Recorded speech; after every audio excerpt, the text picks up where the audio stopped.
السلام عليكم. مرحبا بكم يا ناس الخير. اليوم جيتكم بواحد القصة، قصة للا زينب والسبع اخواتات.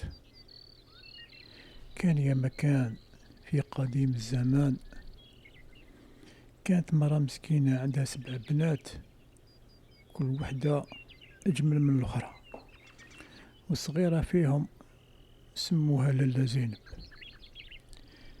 كانت فريدة في الجمال والعقل، وكانت طيبة بزاف. كانوا عايشين في دوار صغير بعيد على الناس، على قد حالهم، بصح كانوا قانوعين وفرحانين. نهار من النهارات راحوا البنات يجيبوا الماء من البير، وكي وصلوا خرجت لهم الغولة اللي كانت ساكنة في الواد.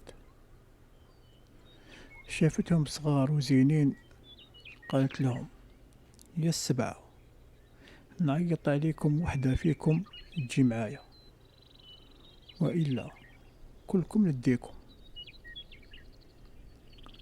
خافوا كامل، لكن للا زينب وقفت قدام خواتاتها وقالت لهم: روحوا، أنا نجي معاها، ما خليكمش تضيعوا بسبابي. الغولة خدات للا زينب المغارة تاعها في الجبل، ولا تستعملها في الخدمة، تنظف، تطبخ، تجيب الماء.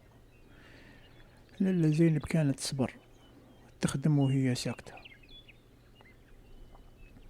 للا زينب في نهار من النهارات كانت ذكية، وعرفت باللي الغولة عندها سر كبير مخبياته. كانت كل ليلة تدخل المغارة صغيرة داخل الكهف وتغلقها، ومن بعد تخرج فرحانة. واحد النهار الغولة خرجت وخلات المفاتيح. للا زينب استغلت الفرصة وفتحت باب المغارة، لقت صندوق مسحور فيه ملايا سحرية وشاح وكتاب مكتوب عليه سر القوة. قراته وعرفت باللي الغولة تخبي قوتها في المراية، وإذا تكسرت المراية تولي الغولة عاجزة. كي رجعت الغولة للا زينب وجدتها وقالت لها: أنا ماشي الخدامة ديالك، اليوم تخلص من ظلمك.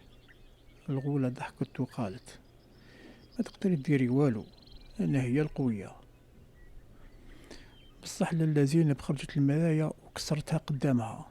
الغولة طاحت وولات تبكي وتقول: سامحيني، عمري ما شفت بنت فيها هاد القلب والشجاعة. للا زينب خرجت من المغارة ورجعت للدوار، لقات يماها وخواتاتها مازالوا يبكيو عليها، ما صدقوش كي شافوها راجعة. حكات لهم كل شي، وولات مشهورة في القرية بالشجاعة والذكاء ديالها. جاها الخطاب من كل جهة، بصح هي اختارت رجل طيب وبسيط وتزوجت معاه، وعيشت حياة كلها خير وبركة. العبرة من هذه القصة: الشجاعة ماشي دايما في القوة، مرات في القلب والصبر. اللي يضحي على خاطر الناس اللي يحبهم يلقى الخير. الذكاء والنية الطيبة يخرجوك من أصعب المواقف. نتلاقى في ساعة الخير.